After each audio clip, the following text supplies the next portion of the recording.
Bravo Dembaba. Bravo d'avoir fait arrêter un match après des accusations graves de racisme.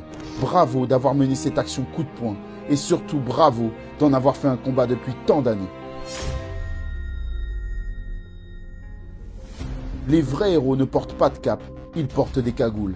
Le quatrième arbitre du PSG, Başakşehir, a tenu des propos racistes à l'encontre de l'entraîneur adjoint du club turc, Pierre Webo, avant que l'arbitre central n'expulse Webo.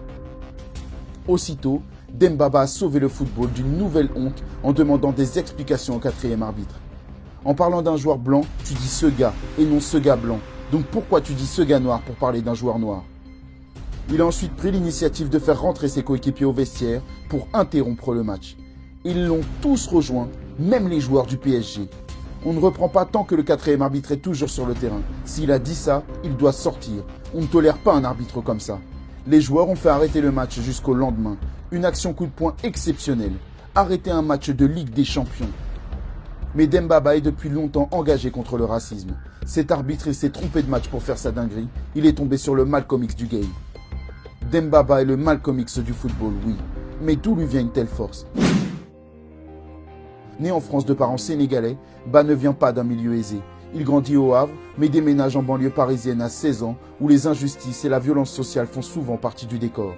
Injustices qui l'ont souvent révolté. Au passage, le football aussi lui permet de se forger ce caractère incroyable. Dembaba connaît un début de carrière à rebondissement et devient au fil du temps un véritable battant. S'il combat le racisme avec autant de force, c'est aussi parce qu'il en a été victime trop souvent, une fois étant déjà insoutenable. En 2011, alors qu'il évoluait à West Ham, il avait été victime d'insultes racistes d'un supporter déçu de la descente du club. En 2014, alors qu'il évoluait à Chelsea, il avait été victime d'insultes racistes d'un supporter de Liverpool, déçu qu'il marque contre son club. En 2018, alors qu'il évoluait au Shanghai chinois, il avait dénoncé des injures racistes d'un adversaire, finalement suspendu 6 matchs par la fédération chinoise. En 2019, il avait pointé du doigt la situation dans certains stades italiens.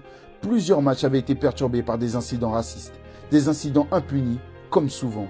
Certains fans de l'Inter avaient même défendu les fans adverses coupables de cris de singe envers l'attaquant milanais Romelu Lukaku, en prétextant que les cris de singe étaient un moyen de déstabilisation sans fond raciste. Après ce communiqué lunaire, Dembaba avait eu des mots forts. Voilà la raison pour laquelle j'ai décidé de ne pas jouer en Italie quand j'en avais la possibilité. Et aujourd'hui, j'aimerais que tous les joueurs noirs quittent ce championnat. Cela n'arrêtera sûrement pas la stupidité ni la haine, mais au moins, ils n'affecteront pas les autres races. Ba a trop connu le racisme pour laisser passer l'incident survenu à Paris. Demba est quelqu'un d'engagé. Il a défendu la cause de la minorité musulmane ouïghour contre laquelle la Chine est accusée d'atteinte aux droits de l'homme. Il a condamné les récentes affaires de violence policière en France. Enfin, quand 2 experts estimaient à la télévision française qu'il était logique de tester un futur vaccin contre le Covid-19 en Afrique, Dembaba n'en revenait pas. Bienvenue en Occident, là où le blanc se croit tellement supérieur que racisme et débilité deviennent banalité. Il est temps de se lever. Sur sa route, Ba n'a jamais laissé traverser le racisme ou l'injustice. Dembaba n'a ni cap, ni nom qui finit par man, ni pouvoir bionique. Mais il a sa place au rang des super-héros.